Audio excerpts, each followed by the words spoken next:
Hello மக்களே, 14 வருஷத்துக்கு அப்புறம் நம்ம சூர்யா சார் ஒரு ஜெனரேஷனல் கம்பேக் கொடுத்திருக்காரு. அதுலயும் ஒரு பியூட்டி என்னன்னா, இத்தனை நாள் அவரால் என்னெல்லாம் முடியாதுன்னு சொன்னாங்களோ அது எல்லாத்தையுமே ஒரே படத்துல பண்ணி காமிச்சிருக்காரு. லைக் விஜய் அஜித் அளவுக்கு ஆடியன்ஸ் புல் அவரால் பண்ண முடியல அப்படின்னு சொன்னாங்க. பட் இந்த படத்துக்கு 1 crore ஃபுட்ஃபால் வந்திருக்கு. ஈவன் அஜித் கிட்ட கூட 1 crore ஃபுட்ஃபால் கிடையாது. அதுக்கப்புறம் 200 கோடி படம் கொடுக்க முடியலன்னு சொன்னாங்க. 300 கோடியே கொடுத்துட்டாரு. அடுத்து இவர்லாம் விஜய் அஜித்துக்கு போட்டியே இல்ல, எஸ்கே பிரதீப்க்கு தான் போட்டி அப்படின்னு கலாய்ச்சாங்க. ஆனா அதெல்லாம் தப்பு.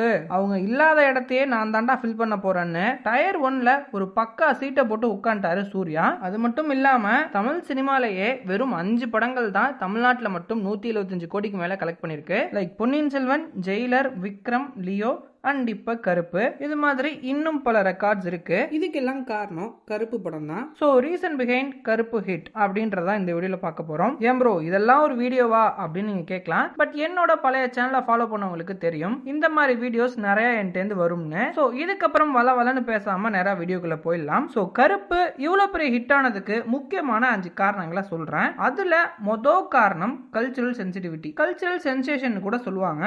நீங்க தியேட்டர்லயே பார்த்திருப்பீங்க, நிறைய பேர் சாமி வந்து ஆடினாங்க. ஏன்னா நம்ம சாமி, நம்ம கல்ச்சர், நம்ம கடவுள் அப்படின்ற ஒரு ஃபீல் தான் அது இந்த படத்துக்கு ஒரு பெரிய இம்பாக்டை கிரியேட் பண்ணுச்சு.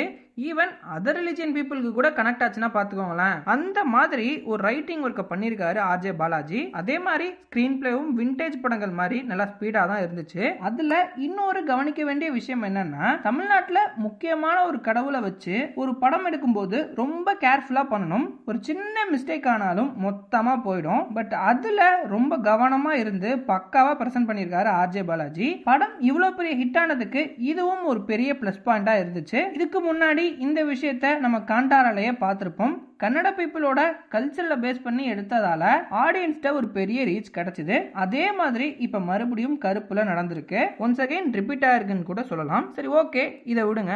அடுத்து 2வது காரணம், இது ஒரு சாமி படம். லைக் மகாபாரதம், ராமாயணம்லாம் எத்தனை வாட்டி எடுத்தாலும் பார்ப்பாங்க. ராமர், கிருஷ்ணர் கதையெல்லாம் எல்லாருக்கும் தெரிஞ்சாலும் மறுபடியும் போய் பார்ப்பாங்க.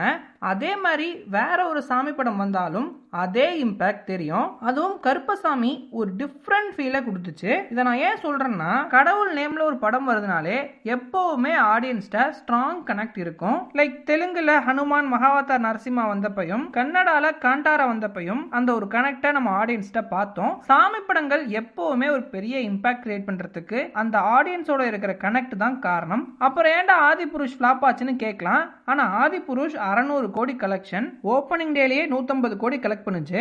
அது பிரபாஸோட மார்க்கெட் அப்படின்னு நீங்க சமாளிக்கலாம். பட் ராதேஷாம் வந்தப்ப பிரபாஸோட மார்க்கெட் எங்க போச்சு? அந்த படம் வெறும் 240 கோடி தானே அடிச்சது. சோ இதுல இருந்து நான் என்ன சொல்ல வரேன்னா, சாமி படங்கள் எப்பவுமே நல்லா எடுத்துட்டா பெரிய ஹிட் ஆயிடும். அதுல ஒண்ணுதான் இந்த கருப்பு. நல்லா எடுத்திருக்காங்க, பெரிய ஹிட் ஆயிடுச்சு. சரி ஓகே, அடுத்து 3வது காரணம், ரிலீஸ் டேட் பக்கா leave date, peak summer holidays. Every weekend அந்த 3 நாள் ஏதோ ஒரு படம் பார்க்கணும் அப்படின்ற மைண்ட் செட்ல இருந்த ஆடியன்ஸ் கருப்பு படத்தை பார்த்து பரவசமாகி 2-3 தடவை பார்த்திருப்பாங்க போல. கலெக்ஷன் 350 கோடிக்கு மேல போயிடுச்சு. And still going. Release date அமையறதெல்லாம் கடவுள் கொடுத்த வரம் அப்படின்னு சொல்லுவாங்க. அதாவது கடவுள் படத்துக்கு கடவுளே கொடுத்துக்கிட்ட வரம் அப்படின்னு கூட சொல்லலாம். சோ ரிலீஸ் டேட் அமைஞ்சது ஒரு பிளஸ் பாயிண்ட் தான். அதே மாதிரி கருப்புக்கு சேம் டேல எந்த படமும் கிளாஷுக்கும் வரல. அதனால ஆடியன்ஸுக்கும் வேற சாய்ஸ் இல்ல, கருப்பு தான் பார்த்தாகணும் அப்படின்ற நிலைமையில திருப்பி பார்த்திருக்காங்க. அதனாலதான் அந்த 1 crore ஃபுட்ஃபாலும் வந்திருக்கு. சோ என்னைக்குமே ஒரு படம் ஹிட் ஆகணும்னா ஃபேமிலி ஆடியன்ஸோட சப்போர்ட் தேவை. சோ அது இந்த கருப்பு படத்துக்கு நடந்திருக்கு. சரி ஓகே, அதையும் விடுங்க. அடுத்து 4வது காரணம், சாங்ஸ் அண்ட் பிஜிஎம் தான்.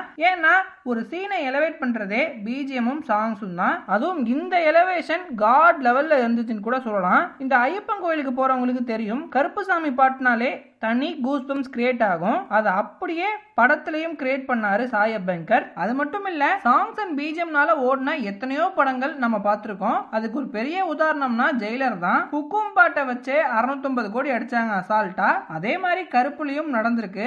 ஆர்ஜே பாலாஜி ஏஆர் ரஹ்மான் கேட்டு அவர் பண்ணாம போனதும் ஒரு விதத்துல நல்லதுதான். சாய் அபங்கர் அந்த கேப்ல பூந்து அந்த சான்ஸை பக்காவா யூஸ் பண்ணிருக்காரு. சாங்ஸ் அண்ட் பிஜிஎம் எலவேஷன்னாலேயே இன்ட்ரோலோட கூஸ் பம்ப்ஸ் எங்கேயோ எங்கேயோ பீக்குக்கு போயிடுச்சு. தமிழ் சினிமால பிஜிஎம் போட்டே ஓட வச்ச படங்கள் லிஸ்ட்ல இந்த கருப்பும் ஆட் ஆயிருக்கு அப்படின்றதான் உண்மை. ஸோ அந்த விதத்துல எல்லா கிரெடிட்ஸுமே சாய் அபியங்கரை தான் சேரும். எப்படியோ ஒரு வழியா அவரை ப்ரூவ் பண்ணிக்கிட்டாரு அப்படின்னு தான் சொல்லணும். சரி, ஓகே.